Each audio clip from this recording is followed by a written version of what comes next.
Very honored to be here. Let me go ahead and play this first.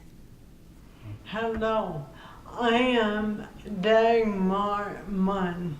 I have been living with ALS for 5 years. I am honored to have inspired Rebecca Axline and to partner with her on this project. Well-being is important to our health. We can live a balanced life while living with ALS.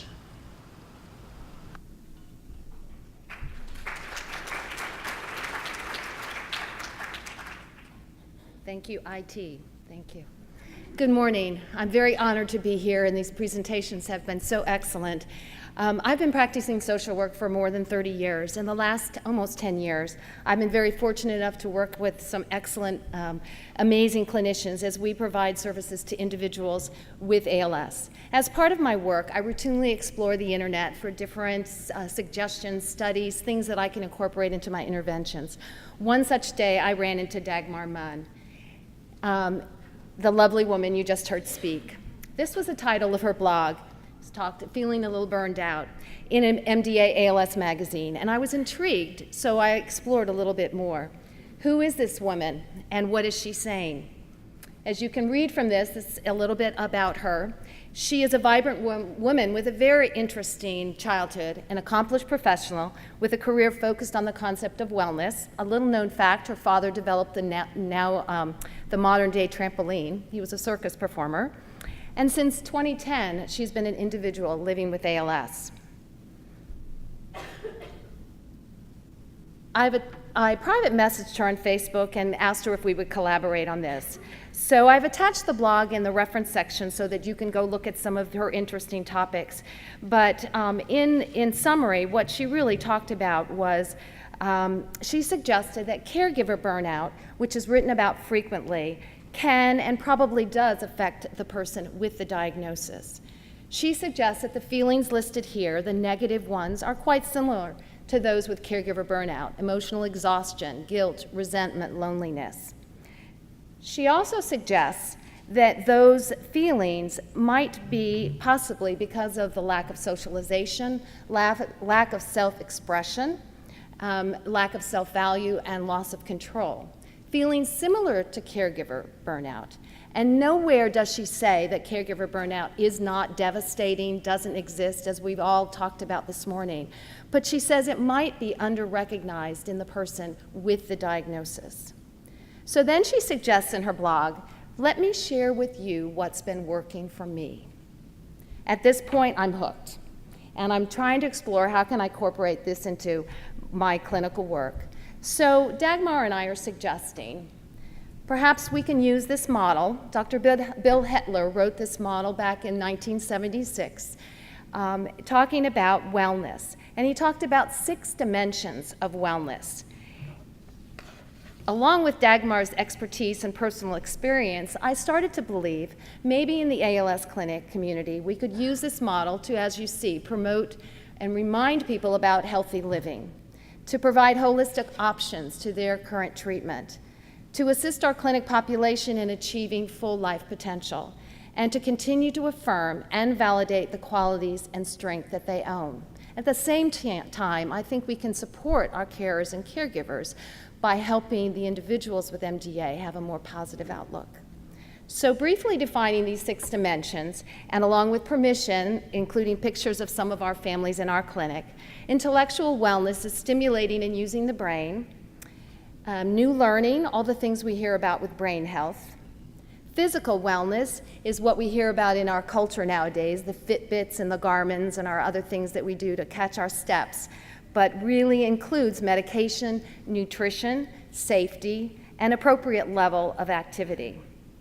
Next, emotional wellness is what we've talked about here even just recently, finding purpose and value in oneself, seeing the world as bigger than just our own little world and our own little moment, often finding ways of giving back and paying forward. Social wellness includes continuing to interact with others either on a small scale or a large scale, keeping social ties and making new ones, again what we hear about in our world of brain health.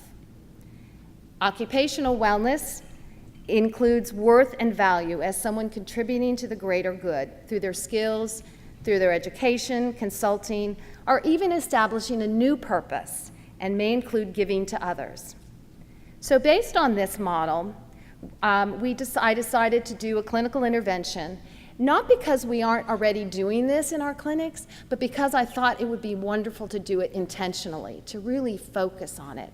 So I looked at some evidence-based models, and including equality, life screening, educational overview of wellness, as you can see, handouts, using Dagmar's emails and blogs to, again, continue to educate the individuals in clinic.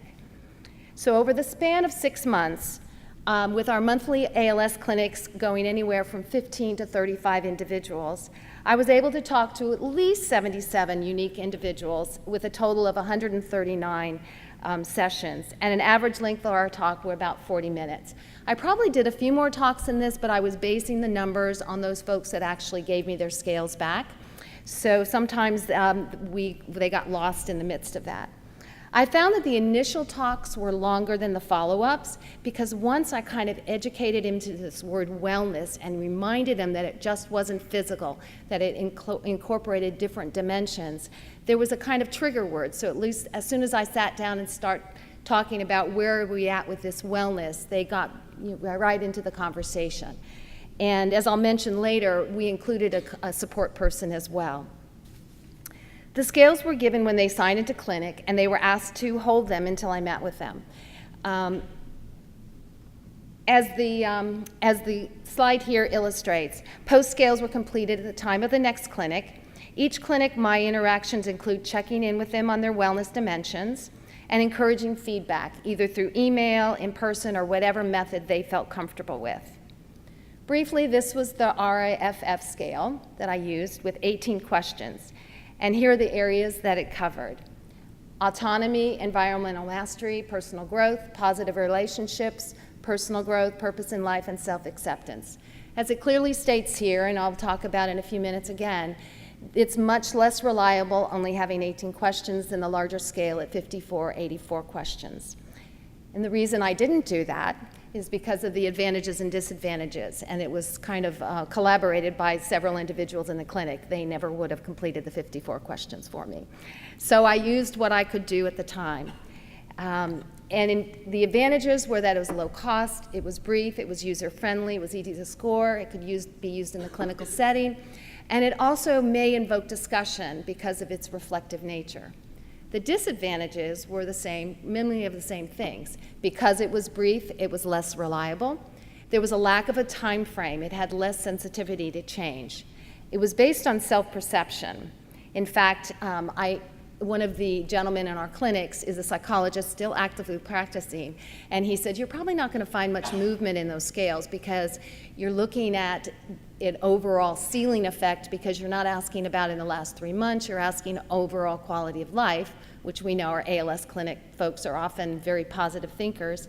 And you're also asking about self-perception. And he told me a personal story. He said, in my 20s, I skied frequently.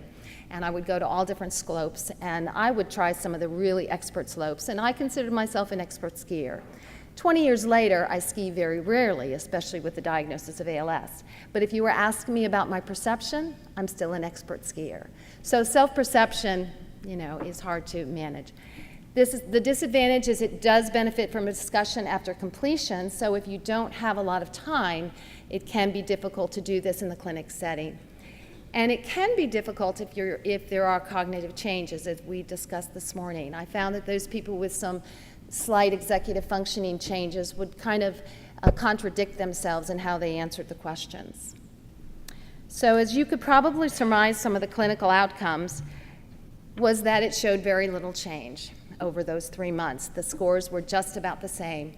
They were consistently in the higher range for purpose in life and positive relationships. They were consistently in the lower range for environmental mastery. The particular low scores I saw were, for example, when I look at the story of my life, I am pleased with how things turned out. Some people wrote in the margins, I have ALS, or had their loved ones write, I have ALS. Demands of everyday life often get me down. In general, I feel like I'm in charge of the situation. Those were pretty consistent. So as we looked at these baseline discussions, Dagmar and I agreed that the anecdotal responses would be just as valuable to present today as the data. So I've used some of the JPEG files from her different blogs, which I hope you'll get a chance to explore. They're quite lovely. They're quite very meaty and also very humorous. So some of the folks in the anecdotal comments I had, as you can see here, is one gentleman said, if I'm going to have this ALS, I'm going to make it count. This was a retired Lutheran minister who started off with fundraising. He went to making crosses, and then he made his own whiskey. I mean, he's just, he's got a lovely, lovely change in his cognitive issues. Anyway, a second gentleman says, I'm in the checkout lounge, but I'm still way, way back in the back. And someone else said, I still can manage the finances, but I can't really do things, I need help. And another person shared with me, I cry in the closet when I have trouble dressing. So again, that reflected MI motivational interviewing techniques. You could open-ended questions. You got a lot of emotion, many times from the caregivers as well, as they shared this time. So let's do that. Okay, so in addition to her blogs, Dagmar also has an online book, which again is in the reference section, and she says you're welcome to share it with everyone. It's her own story, but it's very, very much, very positive, talking about resilience. So a gentleman said, I read the book, liked it, digital, no bulky book to drop, well written. He liked the chapter of adapt, learn, and survive. And as you again would look in Dagmar's blogs, you will see that she is quite clever in how she uses those different acronyms. So Dagmar also shared some of the email responses she got anecdotally. A woman in Arizona messaged me that she shared it with her brother in Sweden. He was inspired to hire a personal trainer, made modifications to his home, and continues to proactively process his condition via Skype. So he's got a lot of components there. He's still intellectually challenging himself by using the internet, Skype, all those things. She also said she hears from folks around the country saying, keep the humor going. We all know how powerful laughter is. And a woman in Oregon set up her big screen TV to follow the exercise videos. And again, we have to caution people to pay attention to what your therapists say are safe exercises. And then she had this email, which is kind of difficult, but maybe you can read it later on your own, from a former University of Arizona and an NFL player who said, I wish I had had something like this when I was first diagnosed. It's very powerful, it empowers me, it provides that ongoing support. So the recommendations, I would say, is I believe Dagmar used her own expertise and life situation to give credibility to her words. And in fact, she is finding some of the self-work and purpose as she shares this information with others. Likewise, while I was educating people in the clinic about this model, they were emotionally responding and sharing things that they are doing to have purpose and pay it forward, writing a book, starting a foundation. Likewise, the caregivers would jump in and say, but I'm doing this and I'm doing this, and they would check in with each other, and they would say, yes, on a regular basis, we're looking at this model and we're saying, how are we going to do this? But I also recognize there's barriers.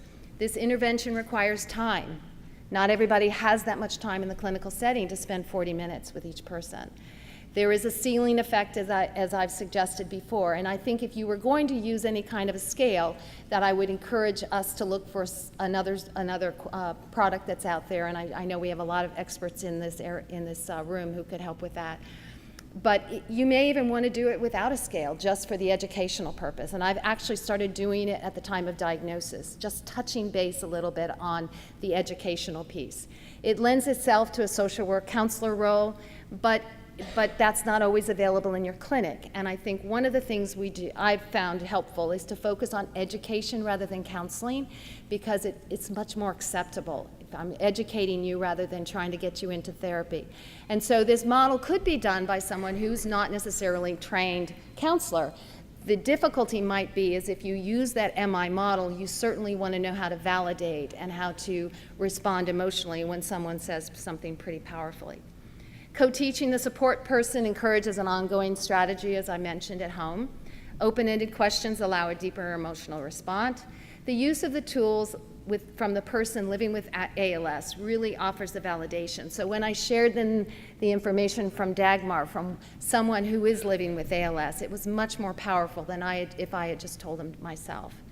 And it offers a strategy for the wellness dimensions just in the process. You're intellectually, you're emotionally, you're engaged in the process. It continues to offer a holistic and hopeful model of treatment. It indicates that individuals are seeking for this kind of help. They want to learn how to live well with ALS. And it provides a potential tool to empower individuals and offer a choice to choose joy, self-worth, and personal power. We are offering them one more key to resilience, living with ALS instead of focused on dying with ALS, the old doom and gloom message we heard for so many years. I would hope that someone would offer me that type of message, regardless of the disease. So in closing, I'm going to just share with you the one definition of wellness, and give you a few moments to read it because it is quite meaty. Wellness is more than being free from illness. It is a dynamic process of change and growth, a conscious, self-directed, and evolving process of achieving full potential. And I would surmise that I think wellness and disease can coexist. And to me, that's pretty powerful. So I would like to thank again these are my references that'll be available, including the blogs. And then I would like to again thank Dagmar Munn for her involvement. Her email is listed before, and she welcomes any email questions, concerns, comments. And last but not least, I would like to thank Dr. Stanley Appel and the amazing clinicians of Houston Methodist, Team Hope. I learn something new every day from my colleagues and from the individuals I work with and their families. And when I'm really lucky, I learn more than one thing. Today I'm learning lots, and I thank you for the opportunity.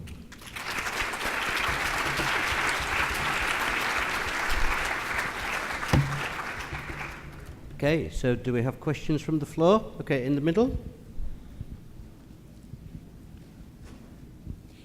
Ashley Kucher from UVM Medical Center in Burlington, Vermont. Thank you very much.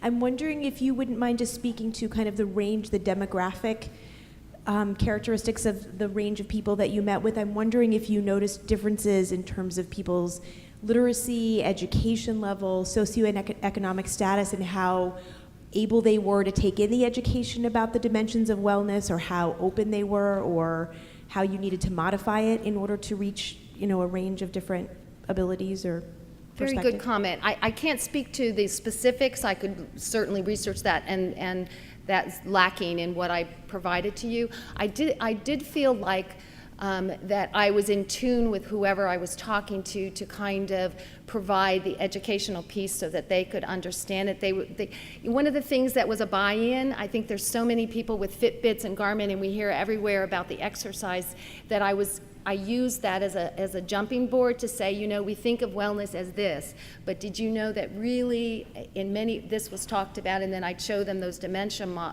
the 6 different dimensions. And quite honestly, there's different articles. Some have 8 dimensions, some have 4. There's quite a few articles, but it was a stepping ground to just present the information. But that's a good point, and I think that would be important to do.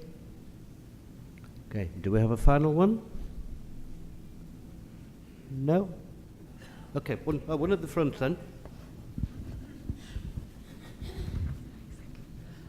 Congratulations on this wonderful work. Thank you. Have you noticed, by applying your strategy, have you seen any sign on the disease progression and the impact of your strategy on the patient's progression? I'm sorry, I'm having difficulty. Do you see any sign of any slowing of the patient's progression by using your strategy versus the no-hope strategy? It's too short, only 6 months, to see that the actual progression. That would be really, really, I think, valuable to compare. What I see is the positive aspect. I don't know if other people have encountered this, but we've seen many times when people get to a point of looking at a feeding tube or looking at other things, that whether it's because they're depleted physically as well as emotionally, but they seem to get in this funk of depression, and the family members are feeling helpless to do anything about it. And it's not a Pollyanna approach, but they feel like they're locked in this journey that they can't stop. And the people that are having purposeful, meaningful interactions with other things, including this gentleman, as I mentioned, the minister, there is some slowing of the progression that we're seeing, but whether in fact it's anecdotal, there's really statistics to prove it, I don't know. That would be very important. Okay, thank you, Rebecca. Thank you. Need to move Yes. on. Thank you.